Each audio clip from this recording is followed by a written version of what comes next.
Howdy guys, Thomas here from Coaster Media and welcome back to another video. This is the top 10 most underrated coasters in the USA, July 2016, my opinion. And yeah, if you guys hate anything in this video, instead of hating, comment on what your most favorite underrated coasters are. Instead of hating, we should talk and get along. Let's get into it.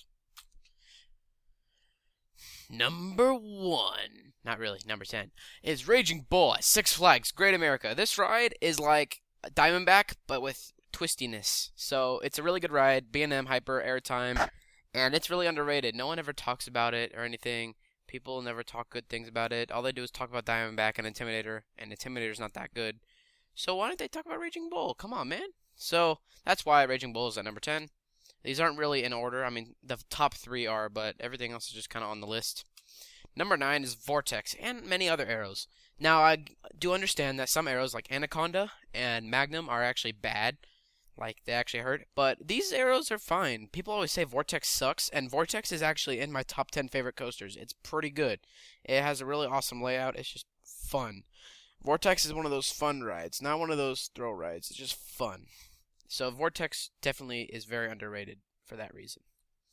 Millennium Force. Now, you guys may be surprised, and this might spark some argument. Now, this is why it's on my underrated list. People talk about it being overrated so much, and when I wrote it, I had really low expectations, and they were blown away by pretty good experience. So I was like, dang, this coaster is actually underrated now because of all the haters. So that's why it's on the list.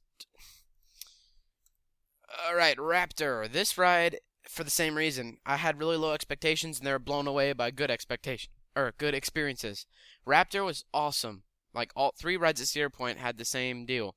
Raptor was awesome. It's my favorite invert out of some of the Batman clones, Banshee, and this. I like this the best. Number 6 is Gatekeeper at Cedar Point. This is the same reason people said it was forceless, but then I wrote it and it wasn't that forceless unless you're in the front. But the front, you get a lot of cool hang time on certain spots. So that's why I like Gatekeeper. But yeah, definitely this one's underrated as well. Also has a short line, so if you're at Cedar Point, ride it later in the day. Number 5 is Talon. You may notice there's a lot of B&M inverts on this list because people don't really rate B&M inverts that good. And B&M inverts are awesome. It's my favorite roller coaster model. And I think Talon might actually be my favorite when I ride it someday. I don't know. But I will ride it someday. So, yeah. But like all the coaster enthusiasts, they're like, oh, Afterburn's the best, Banshee's the best, Raptor's just okay, Batman's the best. I'm like, why doesn't anyone ever talk about Talon? It looks freaking amazing. So that's why I think Talon is very underrated. Number 4 is Flight Deck, another invert. I've heard good things about this invert. It's one of the smaller ones. It's at a smaller park, but it looks fantastic. It has some cool stuff over a lake. It only goes upside down 3 or 4 times. It's a little bit small, but it looks like it packs a big punch. So that is why this one is number 4. Now let's get into the top 3 that are actually like in order. Number 3 is Behemoth. This is where it's getting serious. Behemoth is seriously overrated. It is an awesome B&M hyper. It looks better than Intimidator, yet people say Intimidator's better. And the only B&M hyper I think personally is better than this is possibly Diamondback. This might actually be tied with Diamondback, and Shambhala might be tied with this. But number 2 is New Texas Giant. When you compare this to all the RMCs, people say this is the worst. I think this is the best. People are always saying, oh, Iron Rattler's better. No, Iron Rattler is horrible compared to this. The only good thing about Iron Rattler is the speed, the drop, and maybe the inversion. But New Texas Giant does what it does so well. It doesn't need an inversion.